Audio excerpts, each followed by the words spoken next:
Estou aqui no centro de Katmandu.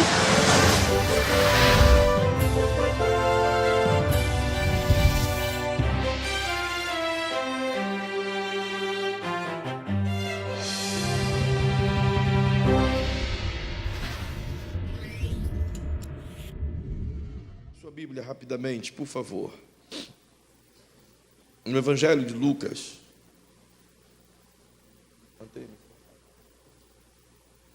Evangelho de Lucas, capítulo 1, verso 1. Quero partilhar com vocês algumas coisas do Senhor. Simples, bem verdade.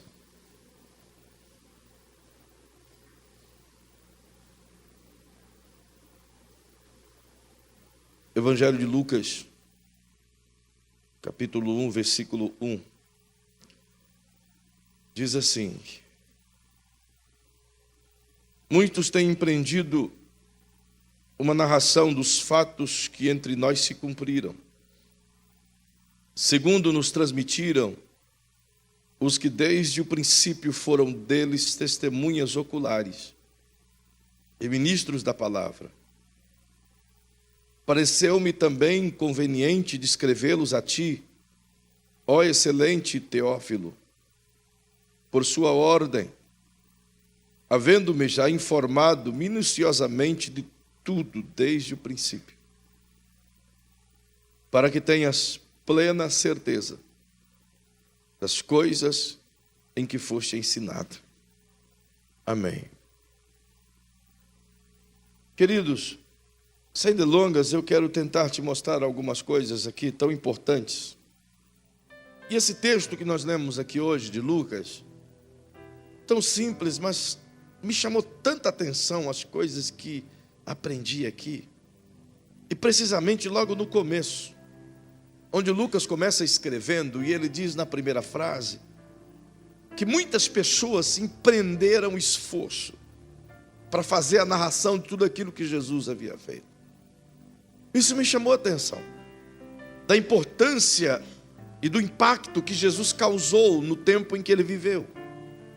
Nos poucos dias que ele exerceu o ministério, a saber, 3 anos e meio, ele exerceu um impacto tão violento, tão grande, tão ferrenho, que os anos vindouros foram anos de intensa procura e busca para compilar tudo aquilo que Jesus vivia. Perceba que Lucas, quando escreveu o seu primeiro livro, a saber, este evangelho que leva o seu nome, foi por volta do ano 60 depois de Cristo. Havia, portanto, quase 30 anos que Jesus havia sido crucificado. E ele escreveu, portanto, esse evangelho, foi o terceiro a ser escrito. E perceba que passado 20 e poucos anos, quase 30, ele diz que a busca por conhecer Jesus, ou por saber os escritos, as ideias, e aglomerar todo o conteúdo que falasse de Jesus, era intenso. As pessoas ficaram como que aturdidas por conta da grandeza do ministério de Jesus. Isso é maravilhoso. Perceba que não só impactou as pessoas que andavam com Jesus enquanto estava com ele, mas mesmo depois da sua partida, os seus ensinos e os seus feitos continuaram impactando anos e anos seguintes. Tal era essa verdade, que dá-nos a ideia clara de que não só os evangelhos foram escritos, mas que muitos outros testemunhos reais também foram escritos. Que muitos outros livros, como os evangelhos, foram escritos, mas que de alguma maneira não foram preservados, e nem tampouco passaram pelo crivo daqueles que preservaram a Bíblia e que mantiveram a legitimidade dela. E sei que todos esses que o fizeram movidos e guiados pelo Espírito Santo. Pois nada do que ficou até os nossos dias hoje. Foi algo aleatório, mas tudo passou por um critério minucioso do Espírito Santo. E é maravilhoso isso. Porque algumas pessoas podem se perguntar: peraí, mas a palavra de Deus, ela é fidedigna? Ela tem real valor? Ela não sofreu corrosão? Hoje, como tem aí múltiplas interpretações, até Bíblias que tiram alguns textos e outras suprimem e colocam coisas diferentes, como a Bíblia que eles chamam eu até esqueci o nome, graça sobre graça, que é inclusiva, onde o movimento dos homossexuais desse país transformaram a Bíblia e pegaram tudo aquilo que chama de pecado, do que Deus condena, o que o homem promove, e algumas coisas suprimiram e outras eles colocaram palavras diferentes, de maneira que torna tudo muito legal. Então se pergunta: é possível se manter a legitimidade da palavra? É possível manter o original da palavra por todos esses anos, séculos todos que passou? É incrível, mas é perfeitamente possível.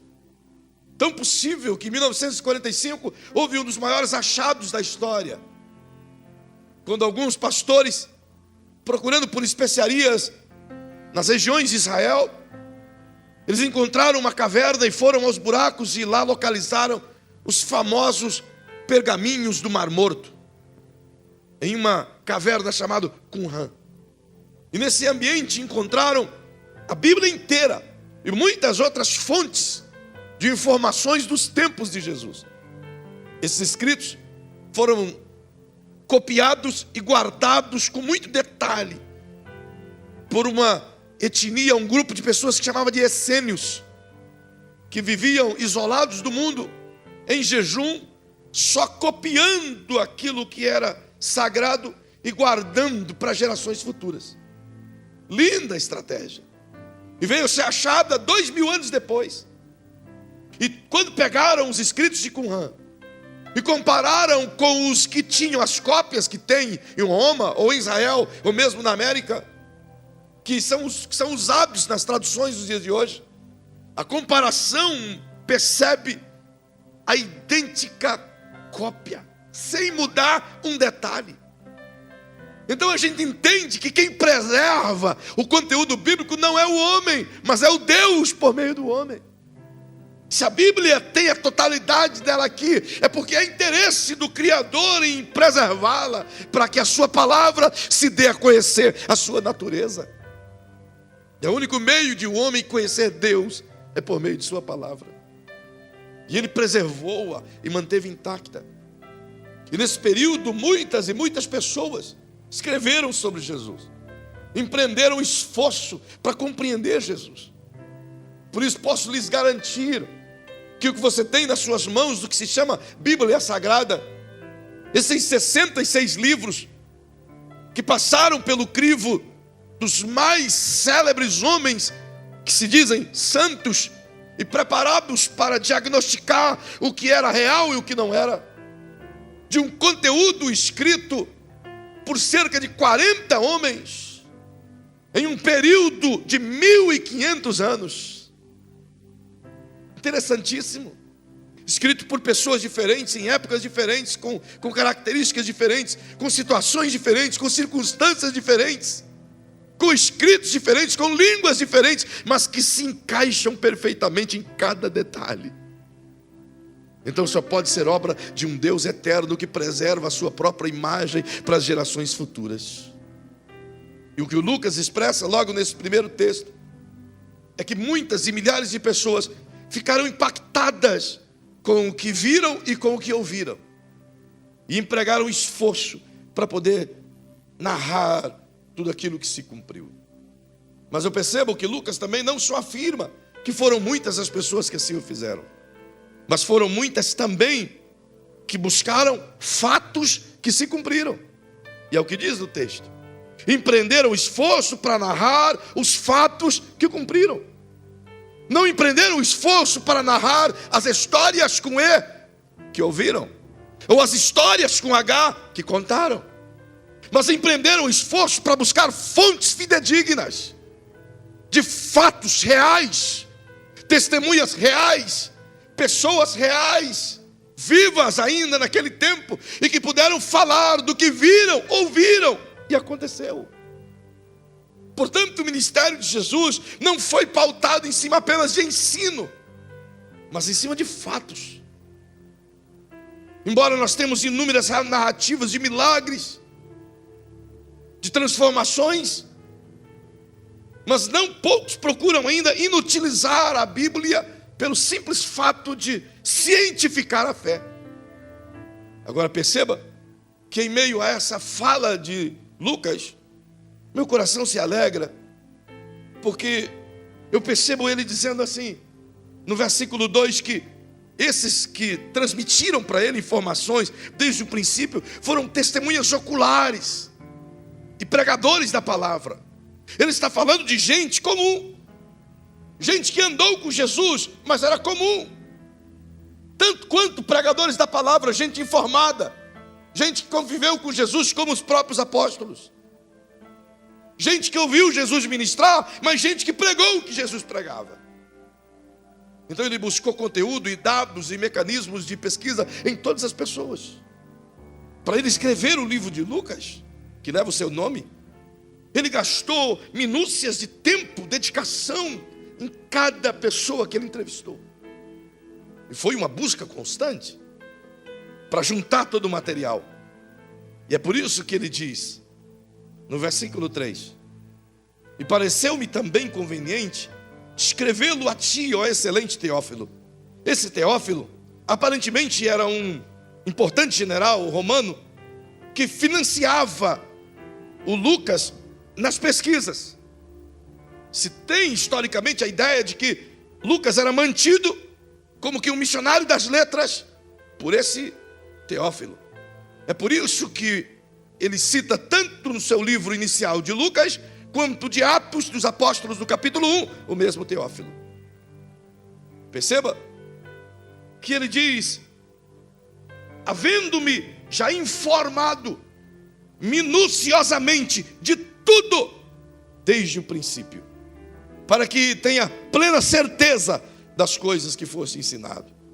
Ele está querendo ensinar ou mandar uma mensagem para o Timóteo, um livro para o Timóteo, dizendo assim, tudo aquilo que você já aprendeu, tudo aquilo que alguém pregou para você, tudo aquilo que você entendeu, você vai comparar com tudo isso que eu estou fazendo aqui agora.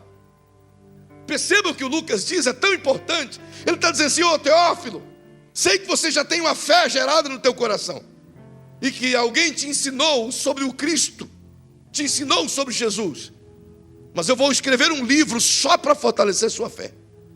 Eu vou buscar dados, eu vou gastar tempo, eu vou pesquisar a fundo, eu vou juntar todos os mecanismos e argumentos de pesquisa, e vou formatar tudo isso, vou minuciar, vou detalhar, e eu vou mandar para você só para fundamentar sua fé. Uau, que coisa tremenda. Isso me ensina muita coisa. Perceba que a ideia de Lucas não é construir uma narrativa sobre outra narrativa. Ele poderia ter pegado o Evangelho de Marcos, que foi o primeiro a ser escrito, copiado, mudado algumas palavras, afinal, Lucas era versado, falava muito bem o grego, escrevia muito bem o grego koiné. Então ele poderia pegar algumas palavras e colocá-las no seu padrão inicial. Poderia pegar o Evangelho de Mateus com todos os seus milagres, e poderia compor os dois livros, Marcos e Mateus, e daria um excelente livro, concorda? Mas ao contrário disso, diz ele em suas próprias palavras, que ele buscou pesquisar, buscou detalhar, buscou compreender, buscou entrevistar, buscou ouvir cada pessoa que ele pôde encontrar que viveu com Jesus. Esse cara era perspicaz. Então isso me ensina 3 características de Lucas importantes para quem quer avançar em Deus. A primeira, eu queria que você dissesse para quem está ao seu lado, copiando de Lucas, diga para essa pessoa, querido, se você quiser viver melhor em Deus, vai ter que gerar dentro de você uma fome pelo conhecimento. Se tem uma coisa que o Lucas sabia, é que ele precisava aprender. E eu não estou falando de um menino qualquer. Eu não estou falando de um pescador. Eu não estou falando de um campesino. Eu estou falando de Lucas, o médico. Em Colossenses, no capítulo 4, versículo 4, Paulo fala sobre Lucas. E diz assim: só Lucas está comigo, o médico amado. Lucas não é apenas um homem, mas é um homem versado. Ele estudou medicina e era, por sinal, médico. Se converteu por conta da medicina. E eu vou te contar isso daqui a pouco. Perceba que o Lucas, ele tinha todo o conhecimento da biologia, de como o corpo funciona, de como uma doença funciona, e o que precisa para uma doença ser curada. Ele era um homem que tinha total racionalidade dos fatos. Era um cientista da saúde. Você percebe que, como um bom médico, Lucas vai buscar primeiro fatos, dados reais, para depois diagnosticar. Ele não se baseia e não dá suas opiniões em cima de argumentos, mas ele precisa de dados. É por isso que um bom médico não simplesmente, apesar que hoje é quase só os mais antigos ou os mais dedicados, principalmente os médicos do SUS, não precisam de documentos nem nada. Eles só olham para você e dizem: toma aí um paracetamol, vai resolver o teu problema. Mas eu quebrei a perna, toma um dipirona, vai resolver o teu problema. Entretanto, bons médicos, o mínimo que ele faz é te examinar. E não contente com o exame, teu braço está quebrado, mas ele quer algo palpável. Ele precisa de algo visível, ele precisa de uma radiografia, ele precisa de um raio-x, ele precisa do exame. É, não é verdade? É por isso que numa consulta você tem que fazer 4, 5, 6, 7 exames. Aí a gente até se cansa e diz: por que os caras não examinam a gente? Eles só pedem exames. Porque ele faz o diagnóstico em cima de exames. Mas a gente preferia que o cara simplesmente olhasse e dissesse: você está com dor de cabeça, dor de garganta, toma esse remédio aqui e vai embora, vai para casa. Mas ele tem que ver como é que está teu pulmão, como que está tuas veias respiratórias. Então, diante disso, Lucas é um cientista. Ele precisa de fatos. Ele vai analisar cada detalhe. Ele não vai se contentar com a falácia de alguém que conheceu o fulano, beltrano, ciclano. Não, senhores. Ele precisa de fatos. Ele é um médico versado, instruído em Antioquia. E diga-se de passagem, quem dominava a ciência daquele tempo, nessa época de Jesus, eram 2 regiões, Antioquia e outra região na Ásia Menor, onde tratava muito dos olhos e de outras pesquisas médicas, Laodiceia. Entretanto, na Antioquia, todo aquele colégio de pesquisas científicas na base da saúde e preservação do corpo, herdado pelos egípcios, tinha em Antioquia. Até porque Antioquia era um terreno grego, mas era a antiga Síria. Então estava bem próximo ao Egito. E tudo aquilo que o Egito cultivou sobre conservação do corpo, a Antioquia trouxe para eles. E passaram a estudar. E se tem uma nação que sabe preservar um corpo, é egípcio. Até hoje você vê as múmias de 3.000 anos, 4.000 anos atrás. É incrível, mas está lá para todo mundo ver. Entretanto, aplicaram isso sobre os prismas de tentar salvar e não apenas preservar o que já morreu. Por isso se tornou um colégio tão importante na área da medicina. Logo perceba que Lucas era um cara versado nisso. Então ele precisava de dados reais, de argumentos reais. É por isso que ele não se baseia em simplesmente falas, mas ele precisa procurar pessoas endereçadas e aqueles que conviveram com Jesus de fato e verdade. Isso me deixa feliz, porque ele não escreveu um evangelho em cima de falácia, ele escreveu um evangelho em cima de fatos. É por isso que a maioria dos milagres do ministério de Jesus, relatado por Lucas, não se encontra em nenhum outro evangelho, porque ele buscou de fontes reais. Ele entrevistou a própria Maria, ele sentou com os próprios discípulos, ele ouviu da boca deles o que aconteceu, então escreveu isso tudo minuciosamente, endereçado a Teófilo. Isso me ensina muitas coisas rápidas, porém importantes. Perceba que se eu quiser ser alguém, ou alcançar alguma coisa na vida, eu não posso basear-me apenas em falas, mas eu preciso buscar conhecimento de fatos. É por isso que eu considero o conhecimento como a ferramenta mais elementar e de maior importância, ou melhor, o instrumento de maior importância que Deus já deu ao homem é o conhecimento. Desde que nasce, nós empreendemos conhecimento. Um bebê nasce, a primeira coisa que ele faz é abrir os olhinhos e tentar conhecer o que está em volta. Tudo que ele toca é buscando conhecimento. Quando coloca o dedinho na boca, é buscando conhecimento. Quando estende a mão para algum lugar, é tentando captar conhecimento.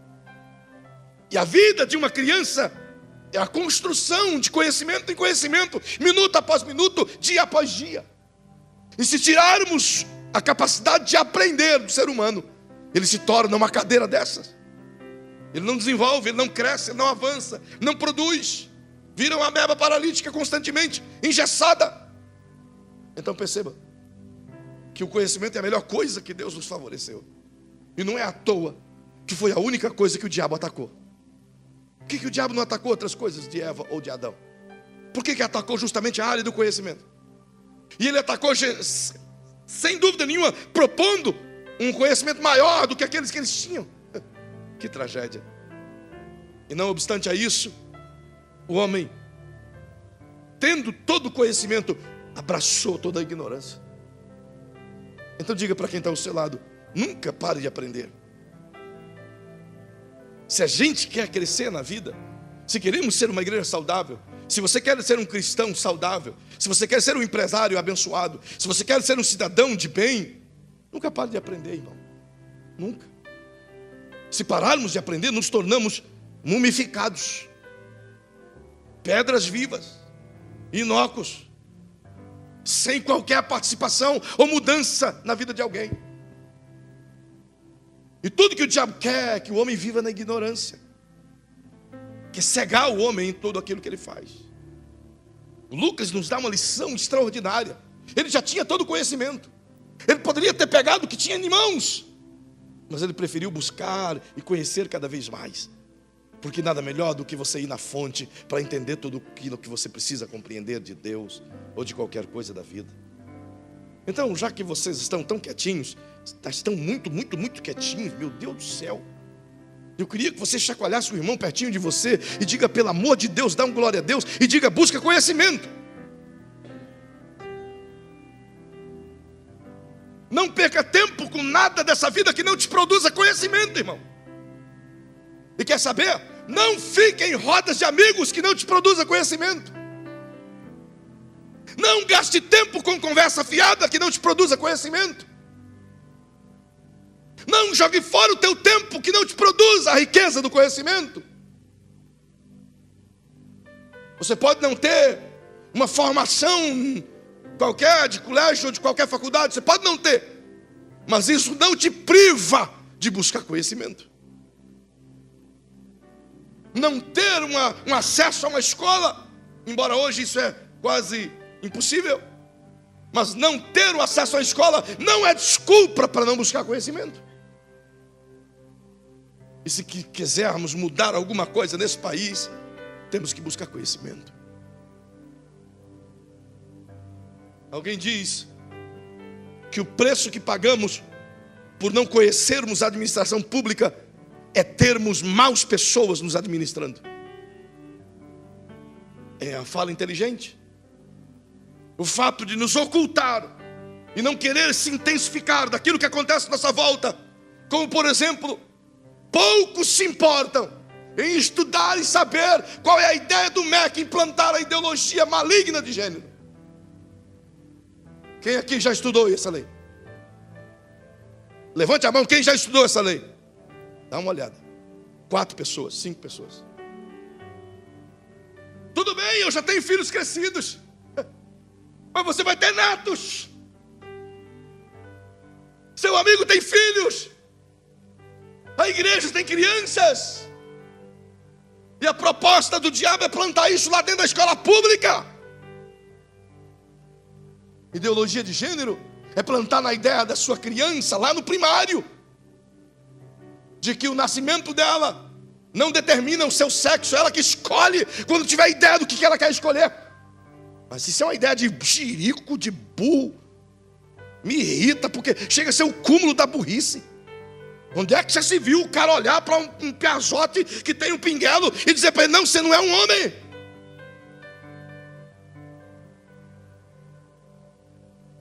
Como, irmão? Não chega a ser uma burrice do tamanho do mundo? Mas os caras querem plantar essa burrice para o teu filho lá na escola. E aí a gente fica de boca aberta vendo eles fazerem o que quiserem, irmão. Somos uma sociedade completamente ignorante quanto àquilo que o diabo está plantando dentro de casa.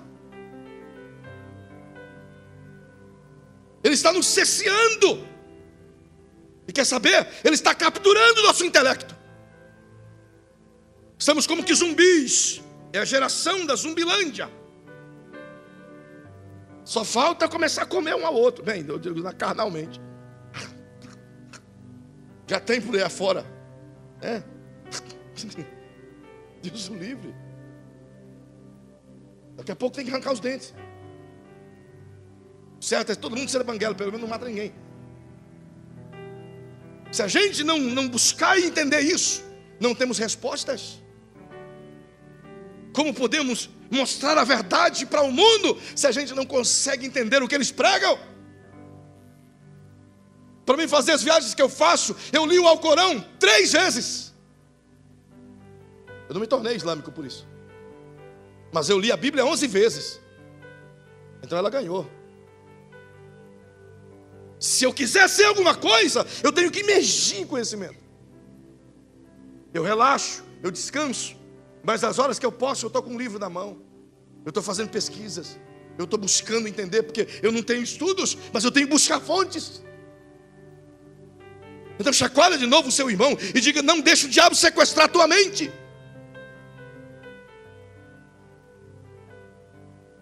Esse cara, o Lucas, tinha tudo para ficar tranquilo, ele é médico. Não é não? O cara era médico, irmão. Ele podia bater no peito e dizer: cara, onde eu colocar minha assinatura está feita, doutor Lucas. Não é não? Seu nome na verdade é um derivado grego de Lúcius. Então ele podia escrever Lúcius. Pronto. Qualquer que fosse o livro que ele escrevesse, Lúcius, médico, todo mundo ia avalizar. Mas ele disse: eu tenho que buscar conhecimento primeiro, porque eu só posso escrever daquilo que eu aprendi. Ele não quis plagiar nada. Ele quis ser autêntico em tudo aquilo que fazia. Perceba que outra coisa me inspira no Lucas. E que oração, já está acabando a hora? Jesus, é um processo incrível esse negócio aqui. Outra coisa que me fascina no Lucas é o simples fato que ele diz: Teófilo. Pergunte para quem está ao seu lado: para quem o Lucas escreveu esse livro? Para quem? Para quem? Perceba que lindo. Ele não escreveu esse livro para a igreja. Não escreveu para você. Não escreveu para os pensadores do mundo. Não escreveu para as pessoas do mundo. E perceba, para ele escrever esse livro, ele não fez em uma noite. Eu estou falando de uma escrita grega. E alguém aqui conhece a escrita grega, o alfabeto grego, como ele é no original? Não escreve rapidinho. É desenhado, quase igual o chinês. Sob luz de velas. Em papiros. Ele empreendeu meses, anos para escrever esse livro. Primeiro pesquisando, depois ajuntando o que pesquisou. E ele diz um detalhe extremamente rico no seu próprio texto. Ele diz assim, ó: por sua ordem, logo depois da palavra Teófilo. O que isso quer dizer? Vou ler o versículo todo. Pareceu-me também conveniente escrevê-lo a ti, ó excelente Teófilo, por sua ordem, havendo-me já informado minuciosamente de tudo desde o princípio. O Teófilo não só orienta, mas o Teófilo não quer simplesmente argumentos chulos. Então o Lucas tem um trabalho de colocar tudo datado, com quem, de quem, como ele fez, os dados reais. É por isso que você vai encontrar um milagre, por exemplo, do capítulo 7 de Lucas, da mulher onde perdeu o seu filho, a viúva de Naim. Incrível! O Lucas detalha fatos tão vivos que parece que ele estava presente. Para ele escrever aquilo ali, ele só pode ter entrevistado alguém que estava lá, ou a própria viúva. E quando a gente fala viúva, pensa que ela era uma velhinha. Ela não podia estar viva porque ela era uma velhinha. Afinal de contas, o filho dela morreu, ela era viúva. Não, meu irmão. Viúva de 20 anos para cima, naquele tempo era viúva. E ela não podia se casar mais. Chega um tal ponto que o Paulo orienta a igreja primitiva e diz: olha, não considere as viúvas novinhas, só as mais velhas. Que as novinhas ficavam viúva tranquilinha e virava paroleiras. Ficava de casa em casa trocando figurinha. Então ele orientou a igreja: olha, não cuida dessas não, porque elas podem trabalhar. Cuida só das mais idosas. Perceba que após reunir esses dados todos, ele empregou tempo, diligência para escrever, não para o mundo, não para uma editora, não para uma igreja. Mas por favor, diga para quem está pertinho de você, diga: o Lucas fez tudo isso para escrever apenas para uma pessoa. E o que isso me ensina? O valor que Lucas dava para as pessoas. O cuidado que ele tinha com as pessoas. Ele dá tanto valor à amizade que ele tem com o Teófilo, que ele emprega tudo que ele pode para abastecer a vida do Teófilo. Ele valoriza tanto aquela pessoa, que ele gasta o tempo que ele pode para dar o alimento necessário para o Teófilo. Isso me faz pensar. Faz pensar na minha vida. Fez-me o Senhor fazer um retrospecto em minha própria vida, ministério. Faz nós pensarmos em nossa vida. O tempo tão importante que é, e que a gente gasta com tantas outras coisas. Quantos pais que durante a vida inteira do seu filho não conseguiu tirar 10 minutos para perguntar para ele se está tudo bem, para ver como ele foi na prova, para ir assinar o boletim na escola. E depois de um tempo, tudo que ele colhe é a repulsa do próprio filho, porque não criou o vínculo de paternidade. Quantas pessoas que gastam a vida inteira para juntar dinheiro, quando descobrem, ele tem que gastar todo o dinheiro para tentar juntar a família que se perdeu. Quando não gasta tudo o que ganhou para salvar a própria vida. Quando deveríamos fazer um retrospecto diário em nós e ver onde estamos investindo o nosso maior patrimônio. E o maior patrimônio que Deus deu ao homem no que tange a possuir não é dinheiro, é tempo. É o maior patrimônio que Deus nos deu, é o tempo. Mas você percebeu que a única coisa que a gente não faz conta, a gente desperdiça. Eu faço uma análise da vida de Jesus e eu percebo que Jesus não dormia. Ele dormia tão pouco, porque ele entendia o valor do tempo que ele tinha. É ou não é verdade? Faz uma análise da vida dele, nos 3 anos e meio de ministério. Você vai perceber que Jesus dormia 2 a 3 horas por dia. Aí alguém pode dizer: por isso que ele morreu cedo. Não, não é por isso. Mas tudo precisa de um equilíbrio. Tudo precisa de uma dosagem. Tudo precisa ser preparado para que uma não ofusque a outra. Eu queria que você pudesse entender isso. Eu posso lhe afirmar porque é algo que Deus está tratando em mim já de um bom tempo para cá. Tempo. Sabe, saber onde colocar tempo. E é uma batalha que eu posso dizer a você, é difícil. Quando você vê, já foi. E o que é pior, a gente valoriza tudo, menos o que está mais perto. É, não é verdade? Minha esposa sabe disso. Não sobra. A gente valoriza tudo em volta, menos o que está mais perto.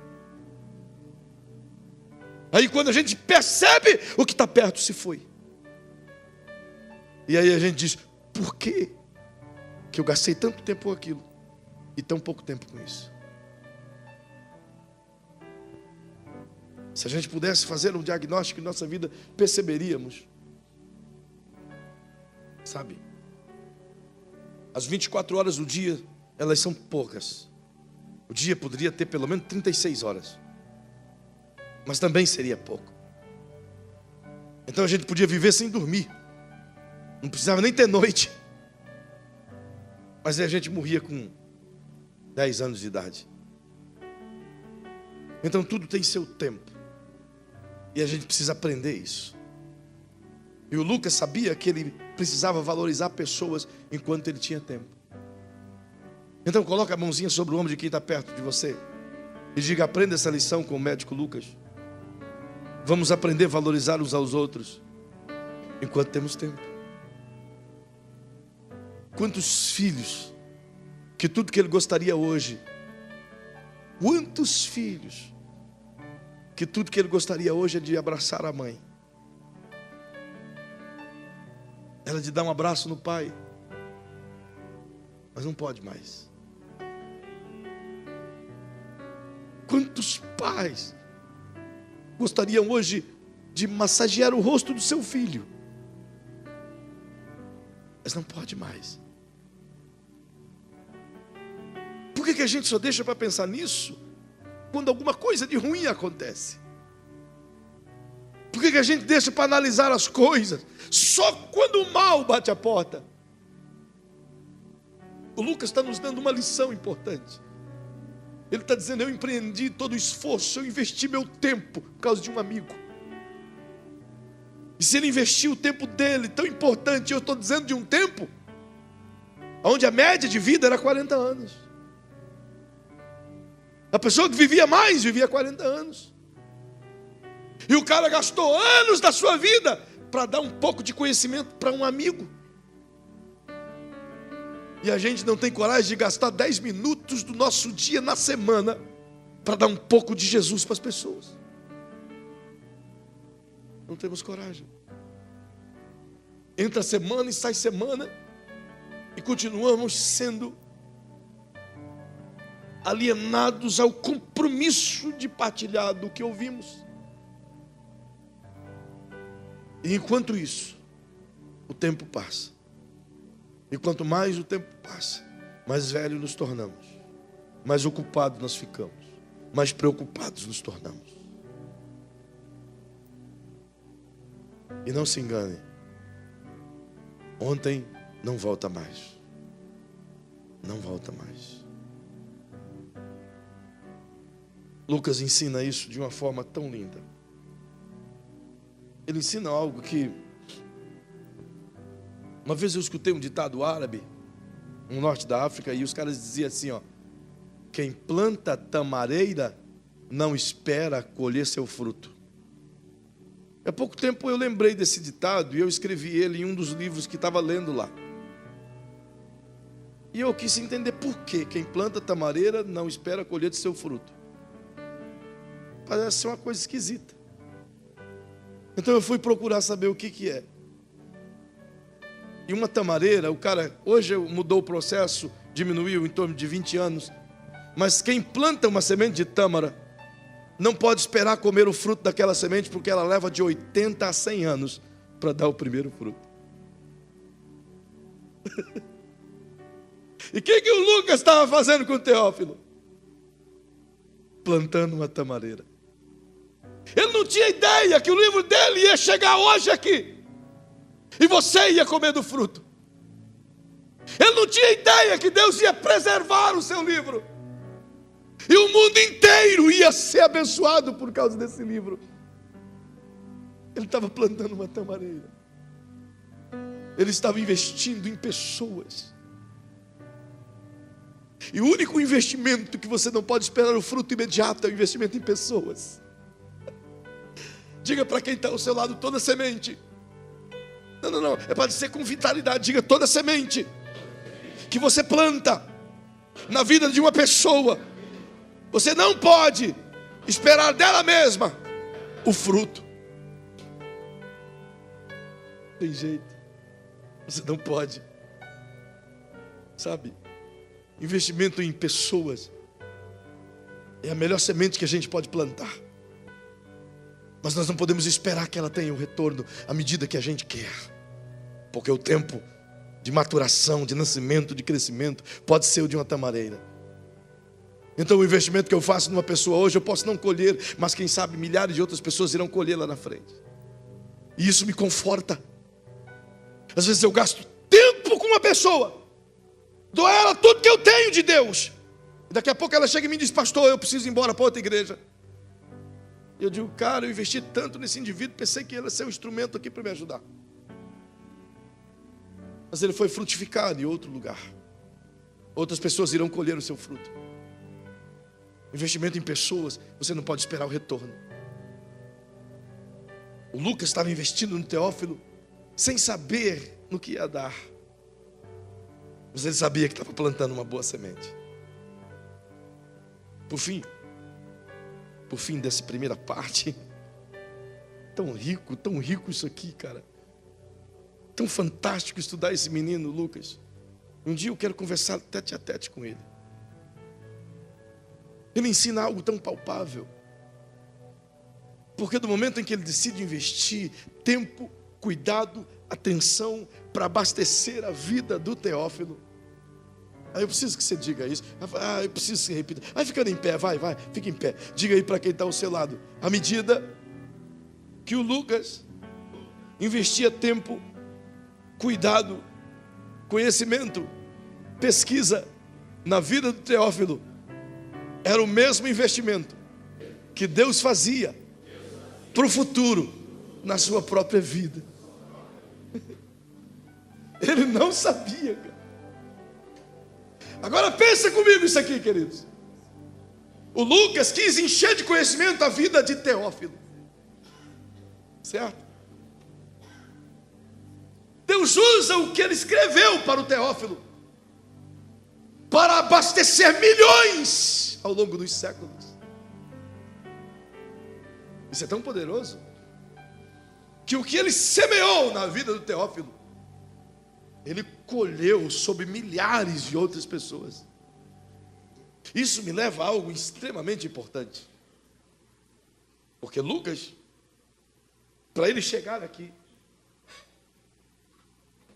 ele encontrou Jesus através de uma situação inusitada. Certa vez, Paulo fora apedrejado e espancado por perseguidores ao judaísmo, ao cristianismo. E esses perseguidores, judaizantes, só não o mataram por conta de que Deus interviu e por meio dos cristãos o tiraram de lá. E procuraram a ajuda de um médico nas redondezas da Galileia. E o médico que tratou de Paulo era um certo médico novo, chamado Lucas, que era grego, devoto dos deuses gregos, venerava Apolo, Azera, Diana. Mas ele foi tratar de Paulo, tratar justo de Paulo. O cara master no conhecimento de Deus. E por meio do tratamento que ele fez de Paulo, Paulo fez um tratamento dele. A cada curativo que ele fazia de Paulo, Paulo fazia um curativo na alma dele. Tão fato que esse cara se converte ao cristianismo. E Paulo se torna o mentor de Lucas. Mas veja como Deus trabalha. rapidamente, você não vai cansar. Lucas passa a ser mentoreado por Paulo, mas quem era Paulo? Paulo, o perseguidor dos cristãos? Um cara que a psicologia ia diagnosticá-lo como um sociopata? Não era um psicopata, porque psicopatas veem a dor dos outros, mas não sentem nada. O sociopata é aquele que vê a dor dos outros, mas em algum momento ele vai sentir alguma coisa. Ele pode não sentir naquele momento, mas daqui a pouco ele vai sentir algo por alguém. É o que partilha da dor sua, mas que não sente também misericórdia da dor dos outros. É um sociopata. Ele consegue ter os dois extremos ao mesmo tempo. O psicopata não, ele consegue ser maldoso e feliz ao mesmo tempo. Ele se sente feliz em ver o teu sofrimento. Ele consegue ficar tranquilo, como se agisse tudo bem, mas por dentro dele ele é um assassino. Paulo não era esse. Ele era um sociopata. Ele tinha essas sérias tendências. Um cara que matava inocentes, que cortava a cabeça de crianças, que prendia mulheres, que jogava mulheres aos leões. Esse era Paulo. Mas ele agora é convertido. E ele foi justamente falar de Jesus para um médico. Como que um médico vai se converter? Um cara que é devoto dos panteões gregos, cuja ciência faz a sua razão. Como Paulo poderia ganhar Lucas? Fala aí, pergunta para quem está ao seu lado. Como que Paulo conseguiria ganhar Lucas? No argumento? Paulo conseguiria convencê-lo pelo argumento? Lucas precisava de dados. Paulo poderia pregar o evangelho, Lucas ia dizer: me prova. Paulo iria dizer: Jesus ressuscitou, e Lucas diria: prova. Não é assim que os entendidos, os médicos, os cientistas fazem? Mas como Paulo ganhou Lucas? É maravilhoso. O Paulo chega no Lucas, segundo o próprio Paulo, e diz: Lucas, eu sou fariseu, fui um bom judeu, estudei tal escola, mas fui eu que recebi as roupas do Estevão. Fui eu que tinha as cartas para Damasco para prender os crentes. Fui eu que matei, fui eu que arranquei cabeças, fui eu que levei crianças para os leões comerem, fui eu que levei mulheres para as masmorras, fui eu. Ele abriu toda a caixa preta da sua vida para o médico Lucas. Abriu todos os seus podres. Se tem uma coisa difícil de fazer, é reconhecer as mazelas que a gente fez. Ainda mais reconhecer as mazelas que a gente fez para alguém que a gente considera importante. Mas o Paulo chega no Lucas e abre a caixa preta da sua vida e diz: eu sou o que sou agora, porque eu era o que eu era antes. E a prova real de que eu estou pregando para você é uma verdade, é o que aconteceu com a minha própria vida. Lucas faz um diagnóstico de Paulo, não só pela mensagem, mas pelo testemunho de vida. Quem o Paulo era e quem o Paulo é. O tempo que o Lucas investiu para abastecer o Teófilo, Deus agora usa o Paulo de uma forma tão contundente para moldar o Lucas ao longo dos séculos. O Paulo ganha o Lucas para Jesus. O Lucas escreve um testemunho para Teófilo e passa a andar Paulo até o dia de sua morte, escrevendo tudo que Paulo viveu. Uau! Então agora coloca a mãozinha no ombro de quem está ao seu lado e diga assim: ó, Lucas decidiu investir um grande tempo da sua vida em Teófilo. Deus então pegou Paulo e disse: Paulo, invista todo o tempo da sua vida no Lucas. Sabe o que isso quer dizer? Quando você decidir cuidar de pessoas, Deus vai colocar pessoas para cuidar de você. Quando você decidir servir as pessoas, Deus vai colocar as pessoas para servir você. Quando você decidir investir o teu tempo na sua vida, na sua família, nos seus filhos, na sua igreja, nos seus irmãos, nos seus colegas de trabalho, Deus vai investir em pessoas para fazer o mesmo com você. Mas enquanto a gente continuar acreditando que somos o mar morto, onde tudo desemboca em nós continuaremos sendo mar morto. Mas a Bíblia tem uma promessa. Ezequiel, no capítulo 47 do seu livro, diz que um rio saía do trono de Deus, e esse rio percorreu as margens e desencadeou até chegar ao mar morto. E quando as águas desse rio entrou nas águas do mar morto, diz a Bíblia que as águas do mar morto irão voltar a ser águas sadias, e as árvores começaram a brotar às margens do mar morto, e os peixes que não existiam no mar começaram a brotar aos milhões, justamente porque tudo aquilo que se transforma num lugar de apenas receber, há a possibilidade de Deus transformar num lugar de investir, de superabundar, de fazer da sua vida ser um celeiro de bênção para outras vidas. Eu quero te orientar essa noite. Você não pode sair daqui querendo simplesmente se fechar no seu casulo. É hora de você abrir a caixa preta da sua vida, sim, e procurar ser instrumento de Deus na vida de alguém. Falar das suas mazelas para quem você acredita. Buscar uma mentoria de quem pode te ajudar. Mas de maneira nenhuma você pode caminhar sozinho. O Lucas abraçou o Teófilo, porque Paulo o tinha abraçado. Você não pode caminhar sozinho. Você não está aqui para caminhar sozinho. Tantas lutas só podem ser vencidas se houver pessoas que te ajudem a vencê-las. Eu quero orar com você esta noite. Orar com você e orar por você. Com você, eu quero orar com você, sim, que quer fazer uma busca de conhecimento na sua própria vida, que quer investir no maior dom que Deus deu ao homem, o de aprender. Orar por você que quer, sim, sair da mesmice e ir além do que até aqui você viveu. Mas também eu quero orar por você, que decide essa noite fazer como fez Lucas, encontrar o Jesus verdadeiro, o Jesus que Paulo falou para ele, o Jesus meigo. Lucas não se converteu por uma falácia, Lucas se converteu por uma verdade, e é por causa dessa verdade, o Cristo, que eu quero convidar você essa noite a tomar uma decisão.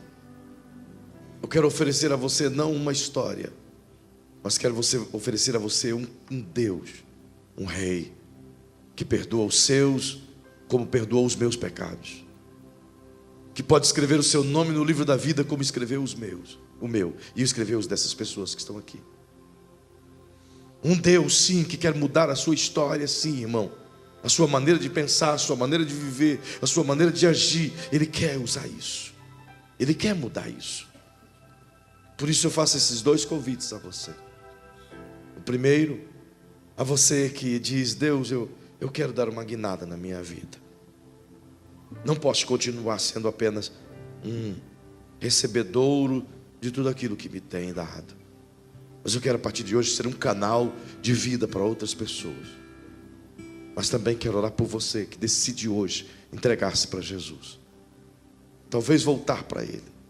Enquanto a igreja ora comigo agora, eu pergunto ativamente: onde tem e onde que está e queira a primeira pessoa esta noite que decide aí dentro do seu coração dizer: eu vou fazer como esse médico, eu vou deixar o panteão das minhas crenças, das minhas dúvidas, das minhas falhas, das minhas razões, e vou decidir entregar o meu coração para o Cristo, que perdoa, que sara, que cura, o Jesus do Evangelho.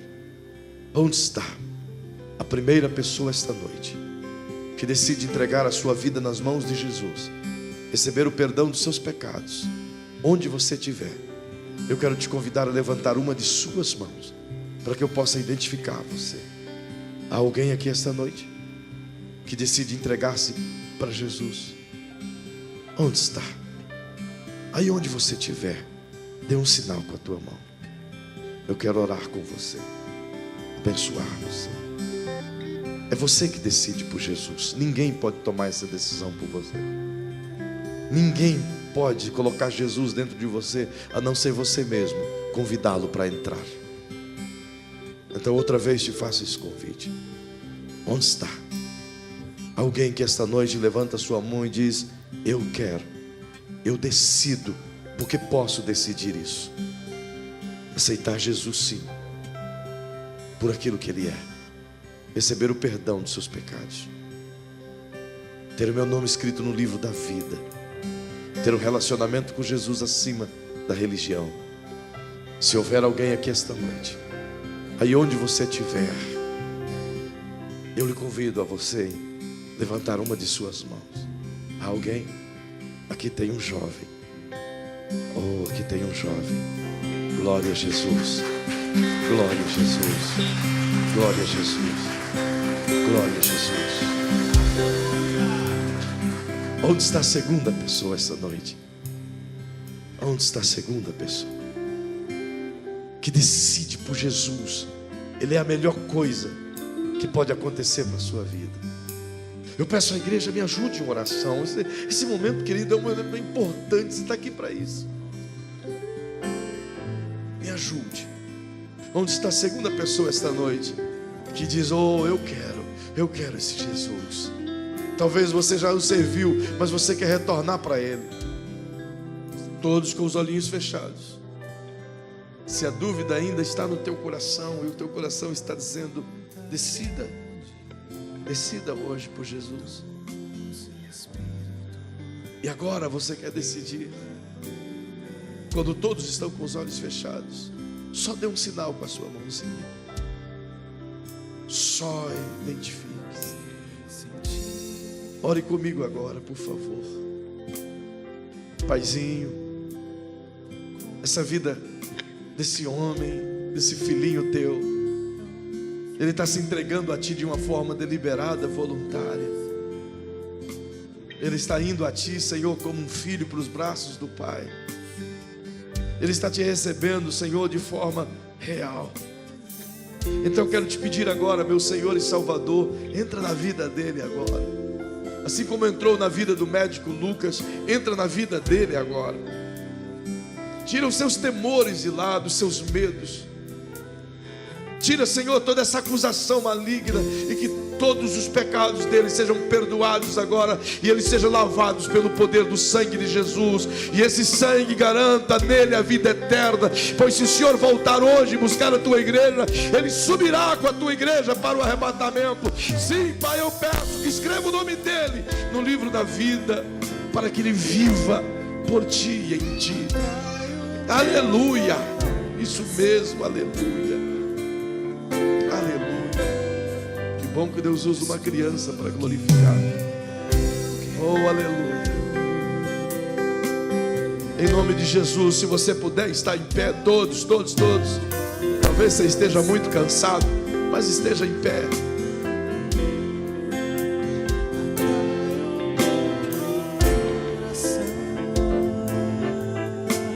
E finalizemos esse culto com uma oração por bondade.